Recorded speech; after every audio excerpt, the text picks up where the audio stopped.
Lawrence Stroll wants to sell some of his Aston Martin racing team after lots of people showed they want to buy it. His team has been doing pretty well lately, but there are rumors that this rich Canadian guy might quit the sport because his son isn't racing very well. This sale might mean big changes are coming, not just who owns the team, but also which drivers get to race for the team that lives in Silverstone. Honda is going to start helping them in 2026, so everyone's talking about whether Aston Martin will be sold. This is a big deal because the team is getting better. They're becoming more independent from Mercedes, and they'll probably be really fast once Honda starts helping them with the new rules in 2026. As a business person, this timing is perfect for Lawrence because it makes his team worth more money. Last year around this time, he sold a small piece to an American company called Arctos, and that deal said the whole team was worth $1.3 billion. Now the newest reports say he wants to sell up to 25% of the team, building on last year's sale. This shows how smart it is to do business at the right time. But things aren't great with Aston Martin's drivers right now. They did keep working with two-time world champion Fernando Alonso past 2026, which fixed a big fight between him and Honda that started back in 2017. Aston Martin has a weird situation with their second driver Lance Stroll. Since he's the owner's son, he's guaranteed a spot as long as his dad runs the team.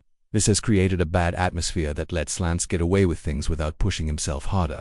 Since his seat isn't in danger, he's become very relaxed and seems to drive like this is just a fun hobby instead of his real job. This might change because of what his father is doing off the track by trying to sell 25% of the team. A person speaking for Aston Martin didn't say this sale was definitely happening, but they did say way more people want to invest in the team lately because they're doing so well. They added that from time to time, and especially after the partner's investment, people contact the team wanting to invest. If you think about it, right now is one of the best times to put money into Aston Martin. The team built brand new buildings in Silverstone, so they don't need to use Mercedes wind tunnels anymore. The engineers on the team say this is a huge help for making their cars better. Also, starting in 2026, they won't use Mercedes engines anymore and will be one of the few teams that gets engines from just one company. With all the drama happening with Adrian Newey and Red Bull, it looks like the Silverstone team could be a new home for the 65-year-old. But a recent report said Newey turned down a huge money offer to join Aston Martin, which might mean his next move isn't just about money. Still, this doesn't make investors any less interested in Aston Martin, actually the opposite. Lawrence Stroll's big plan isn't finished yet and we haven't seen it all. But whether he likes it or not, Aston Martin's future success probably doesn't include his son Lance. The driving just isn't good enough. And if you want to win races, you can't have one driver fighting for trophies and race wins while the other one is crashing into the back of cars during safety car times. This is where Aston Martin's other partners get to have a big say. For example, Honda, the Japanese engine company, said clearly that they don't want to keep fighting in the middle of the pack. They want to bring glory to Aston Martin and win championships with the team. This is exactly what Alonso signed up for too. The knowledge and experience Honda will bring to Aston Martin is really huge, even though it's unlikely that the Silverstone team would steal either Verstappen or Newey from all the drama at Red Bull. It might not be necessary to build a winning team culture after all. The 2026 rule changes will see a big shift in how fast the cars are, mostly because the focus will be somewhere else, the engines and batteries, not the downforce and ground effect they use right now.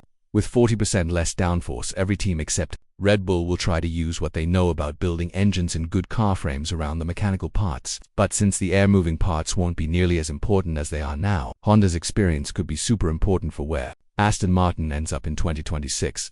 When talking about this, the president of Honda Racing Corporation, Koji Watanabe, said, "We know that it will be very difficult and it is not easy, but we need some good targets to put in our best effort together with Aston Martin.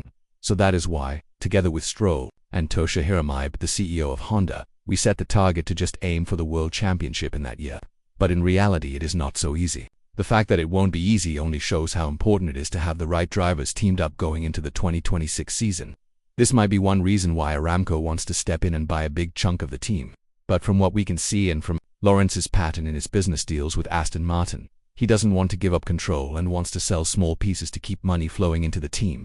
But then there comes a time when the investors and employees will ask themselves, when is enough enough? Since Honda takes care of their drivers whether they're still learning in their academy or have made it to F1 like Yuki Tsunoda, it's not crazy to think the Japanese company would want to sign a driver they like to race next to Alonso, especially true if Honda's impact on Aston Martin's performance from 2026 on is much bigger than people first thought. Also, a huge part of these investments would obviously be the technical staff, which might be why Aston Martin is being very generous with their offers to Newey and Verstappen. Earlier this year during the Jeddah GP, when Max Verstappen was seen having long talks with Toto Wolff, A report came out that Lawrence Stroll and the owner of Aramco offered Newey and Verstappen a blank check for them to write their own salaries. They also said they could bring whoever they want to the team. Starting in 2025, this could have gotten investors excited because they clearly see the team moving up and trying their best to bring in valuable people from the sport. But if these important people don't join and the team stays exactly the same as it is now, something would have to change big time for them to compete at the front.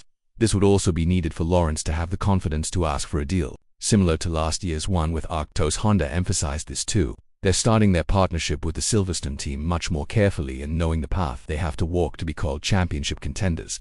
Explaining this more, Watanabe said, "Probably we are missing something right now, but we have to tell each other what is missing.